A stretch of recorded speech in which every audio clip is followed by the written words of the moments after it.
Hi everyone. I think I've met maybe most of you so far, but my name is Luisa Boechat. I'm an MBA student at INSEAD. With Brazil hosting G20 this year and COP30 next year, there is a significant opportunity to lead global change towards a more sustainable future.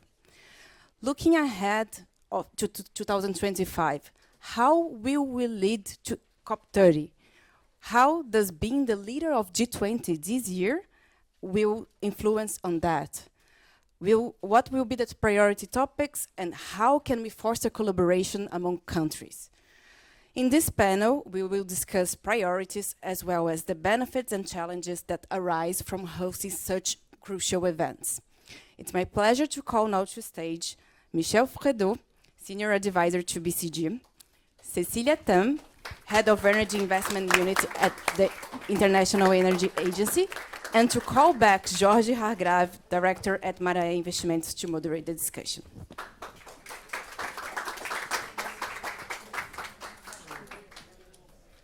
Thank you. You can see. Yeah.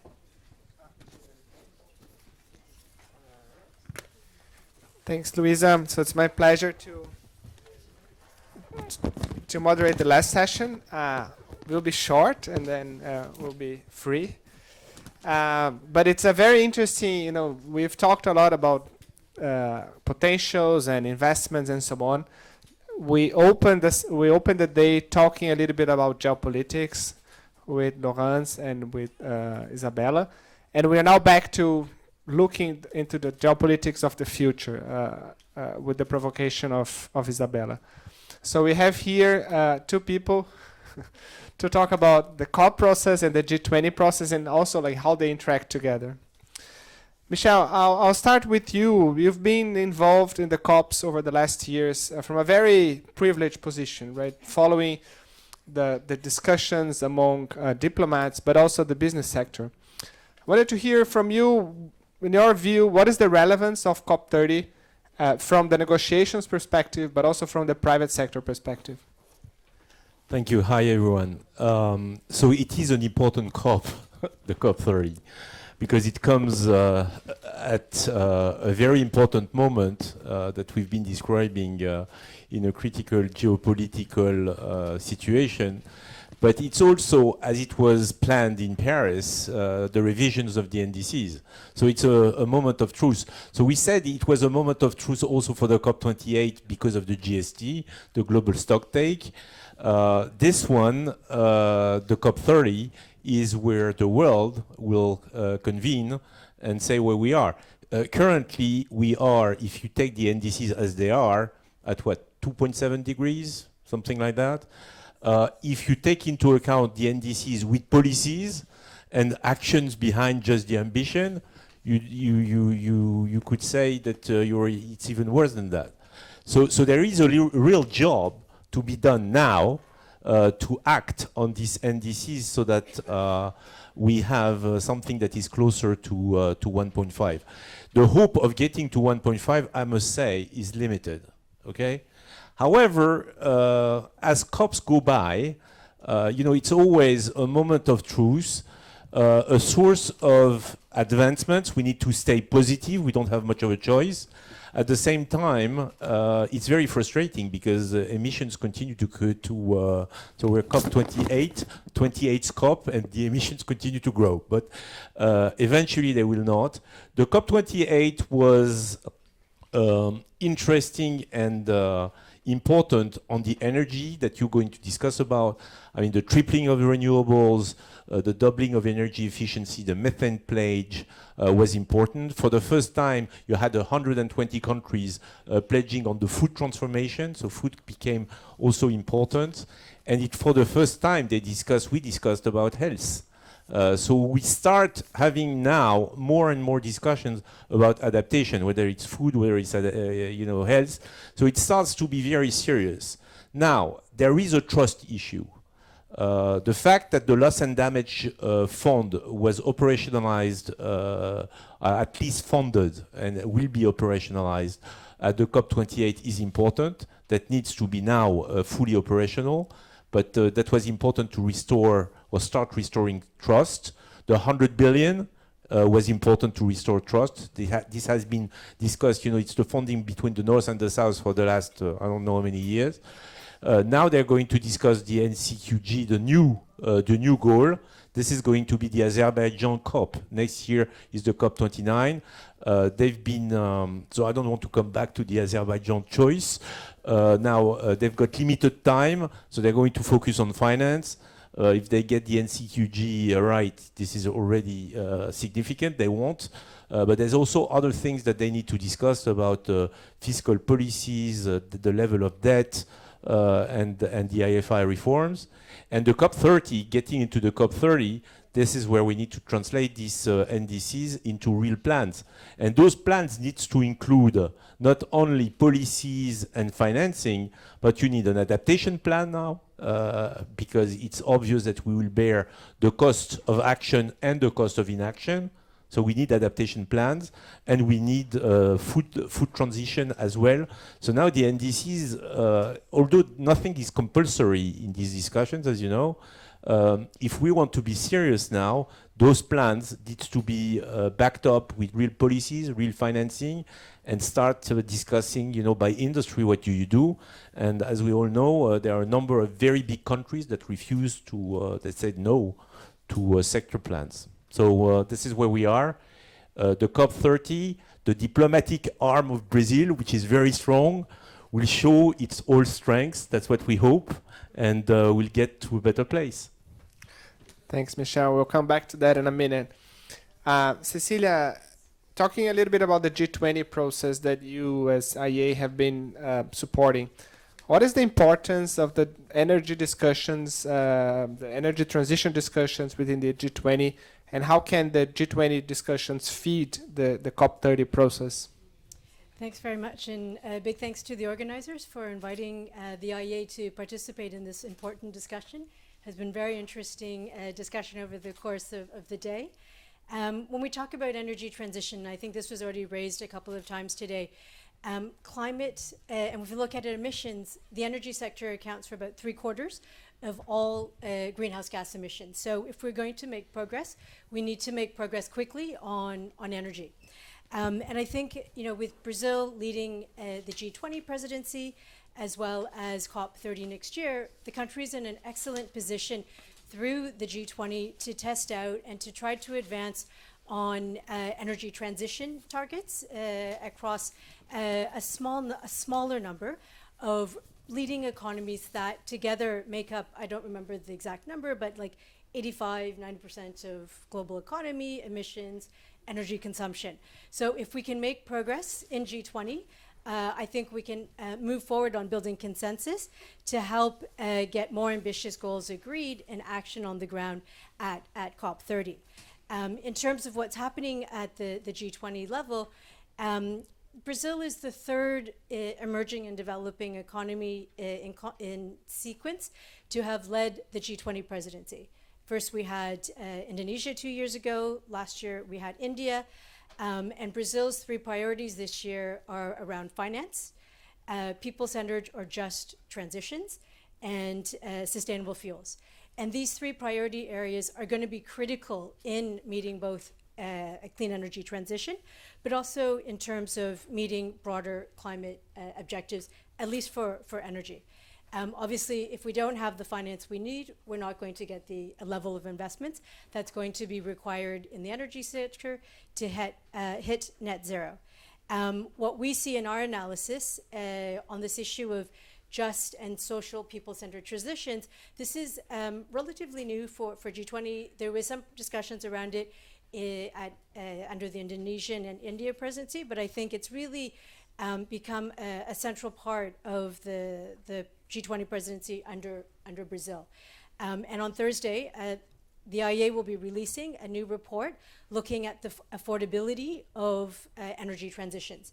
And what we see is that as we hit and we are advancing clean energy transitions, more and more of the investment decisions are going to be taken by households and individuals, whether that is building rooftop solar, or if it's about buildings energy efficiency or e-mobility. We see a growing role being played by individuals, but also we need to consider fair transitions across the world.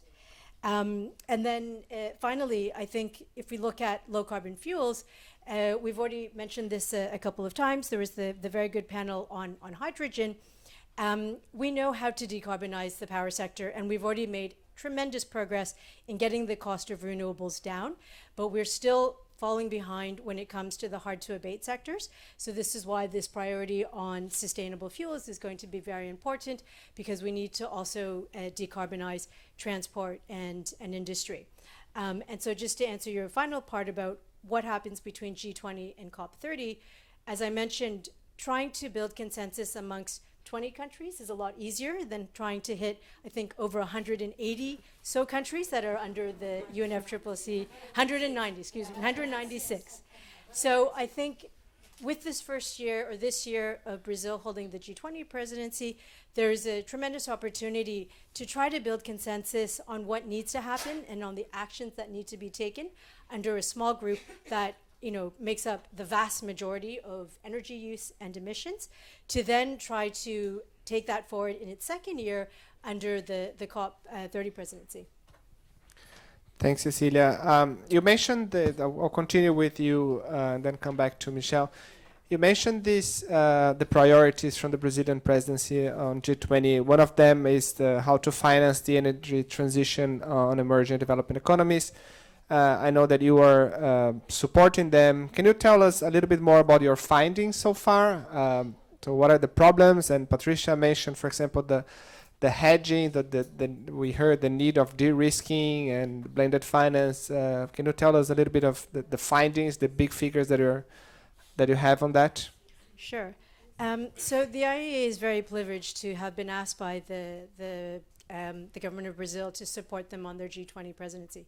And one of the things that me and my team are working on is a clean energy finance and investment roadmap for emerging and developing economies. Because it's clear from the IEA analysis, while we are seeing a tremendous progress on investments in clean energy, with today $2 invested in clean energy for every dollar invested in fossil fuels, it's still not enough. We need to be hitting, by the end of the decade, a factor of about 10 to 1. So for every dollar we spend or invest in on fossil fuels, we need to be investing 10 on clean energy.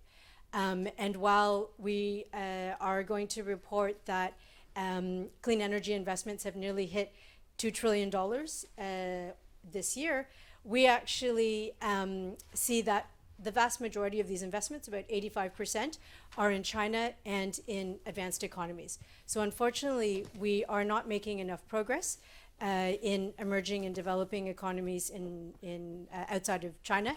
And the reason for this is, as you've already stated, and others who have mentioned, the very high cost of capital in emerging and developing economies.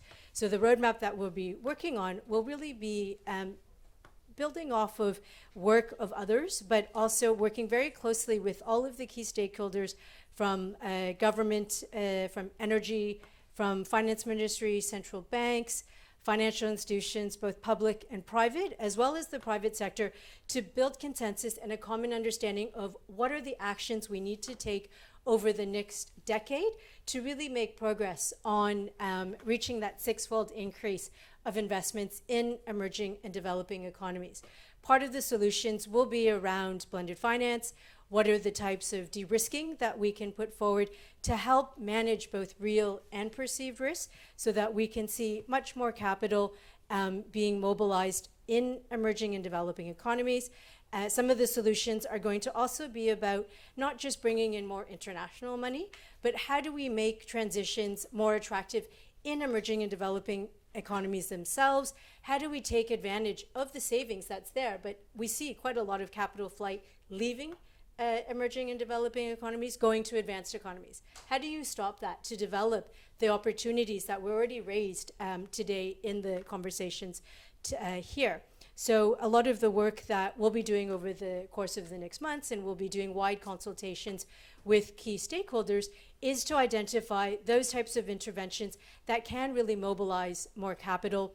How do we use the DFI and the international public funds to more effectively leverage international capital, but also how can public money in emerging and developing economies be used to better target and de-risk finance that is available locally.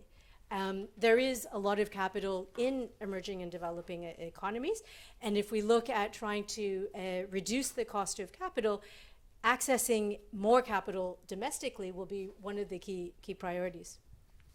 Thanks, that's very interesting. It's not only about the amount of money, but the efficiency of the use of the money, right? So about de-risking and really mobilizing the right capital for the right things.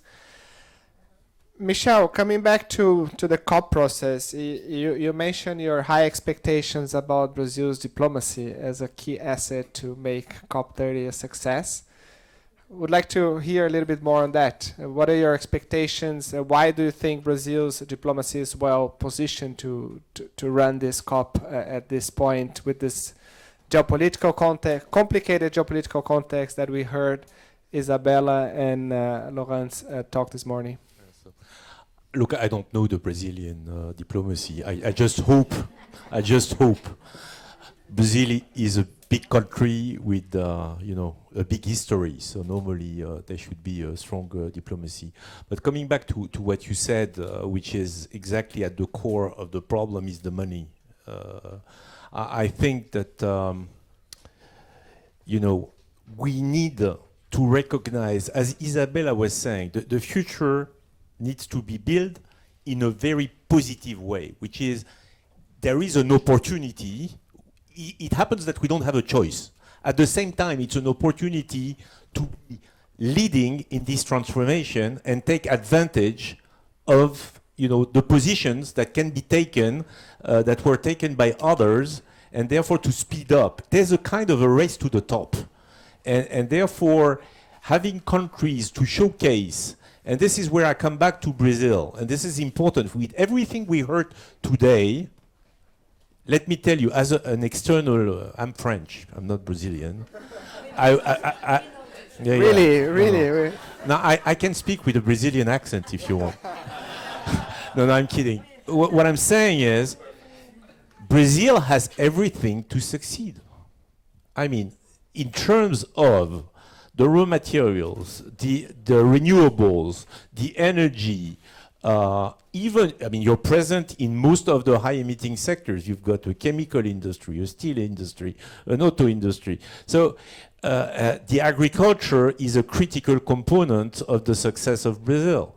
So you've got everything it takes to show that a BRIC, not the United States of America, not Europe, can have plans, motivation, and willingness, and is ready to change what needs to be changed in terms of regulation, in terms of the context to make the investment even more attractive, with a real willingness to become this hub for the world and for itself, I think showcases for other countries to follow. If the private sector doesn't have the feeling that this investment is worthwhile and we just get through subsidies, yes, we can help on the fiscal policy, on releasing some of the swaps of debts for nature, for all the things that have been we've been seeing in the different COPs. But this is a drop in the bucket. If you need trillions, you need corporations to significantly invest in their value chains and in their operations. And the South needs to be more attractive than it is today. And therefore, showing that it is possible, for me, is important. So coming back to the diplomacy, I think, is not just going to be about the G20. The G20 is 80% of the problem, that's for sure. So it is very important. But you can't leave behind Africa, South America, by the way, and the smaller economies as well. So I think that the important element is to recognize that there is a grouping of countries, and understanding in each of these grouping what are exactly the solutions that are being expected by those countries, and then having in mind that it's really the association and the partnership of public and private that will make the difference.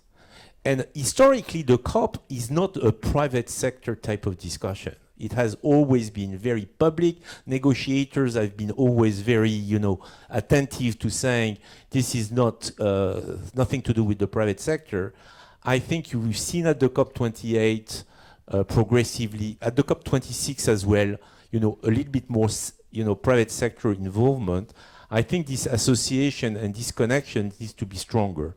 And it's to the diplomatic arm to encourage those combinations that will make a difference, I think. Because the level of the gap is huge. I mean, the terrible thing is the solutions exist. You've showcased those solutions in all the sectors during the whole day. So the solutions are there. It's just the deployment and therefore the financing of those solutions and the access of these solutions. So again, it's really, in terms of diplomacy, how you make those systems collaborate in terms of enabling those capabilities and those means of implementation to be available where it's being needed. That's the challenge. Thanks, Michel. I'm so glad to hear a French so positive about Brazil. That makes me very, very happy. There's a last question. There's a last question where I can be more negative. So, Cecilia, to close so your part, Michel mentioned the showcase and the good case studies here, and we've talked a lot about the power grid that has like 90+% renewable energy. And Brazil has also an experience of managing this integrated grid, right, that few countries have such a large grid. What are from the energy perspective, what are the lessons that other countries can draw from Brazil, and also like how can Brazil better leverage that to power shoring, for example? Thanks very much. I mean, as has already been said, I think Brazil has all of the right ingredients to really take advantage of the transition in its favor. We see more and more companies making strong commitments towards aligning their plans with net zero. They're looking for investment destinations that will allow them to achieve this. And I think Brazil has a lot with the pretty much decarbonized power sector, presents a very attractive market for investors looking for markets that can provide secure and reliable low carbon electricity at affordable rates. So I think this is something that the country can take more advantage of. Following up on what Michel says, I actually think the private sector is so much further ahead. And if governments could sort of step aside and allow the private sector to implement some of the innovations that they have been looking for, we would actually move much quicker on climate change. I think what makes me optimistic is the innovations that we see companies developing and moving forward with. So finance is always going to be a particular barrier, especially in emerging and developing economies. But I think governments can play a very important role in really helping to de-risk and clarify the regulatory aspects of this. In terms of the lessons that other countries can take from Brazil, I think if we look just at the electricity sector, Brazil has some very successful cases at how it first accelerated the development of renewables through the auction and tender systems that have then been adjusted to help facilitate and bring in private sector investments in transmission, and are also looking at energy storage. And if we look at the energy sector, advancing on investments in transmission as well as battery storage are perhaps the two most critical issues to help us unlock more renewables in emerging and developing economies and elsewhere. So I think there's a lot that Brazil can do to really share those lessons. The human capacity, the expertise that the country has is perhaps one of its strongest strengths in terms of taking advantage of the transition. And I think there's a lot of benefits for Brazil to really, through these two international multilateral agenda with G20 and COP, to really share much more of that experience more broadly to the benefits of other emerging and developing economies. Thank you.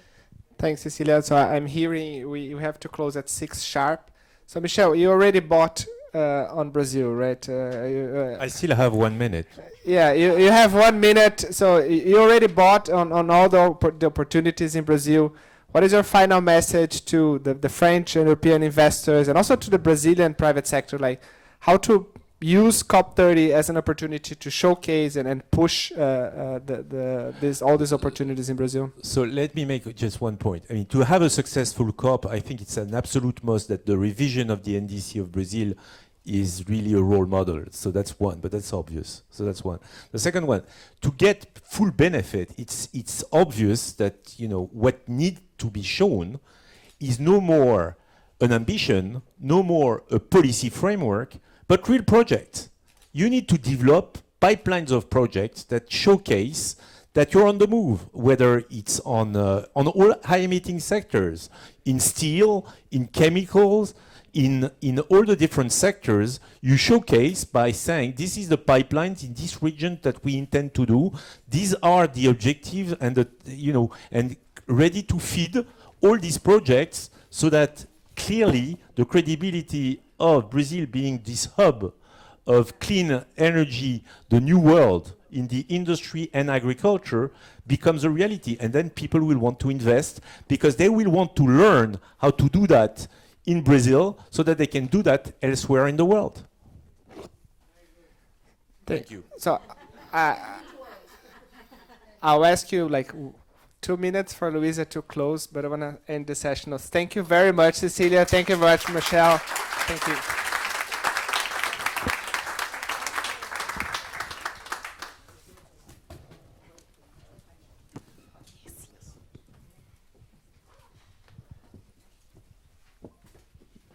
Hello, everyone, again. I promise I'll be super brief. Thank you so much for keeping the level of energy high this whole 10 hours day. We have heard from 32 speakers, interacted in many networking sessions, and we're pleased to welcome over 100 guests that pass here throughout the day, and so many others in our live broadcasting. Throughout the day, it was really heartening to see so many companies that did not have a relationship before meeting each other, connecting, and starting potential business relationships. I hope this is just the beginning of what we can achieve in the next 3 years, as Brazil hosts the G20 and COP30, as we just talked about.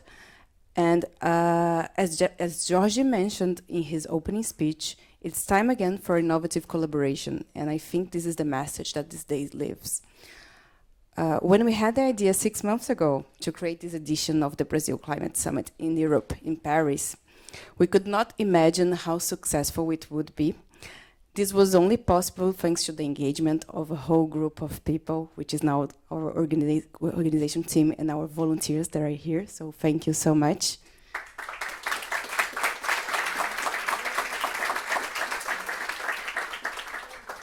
Our day, though, is not over.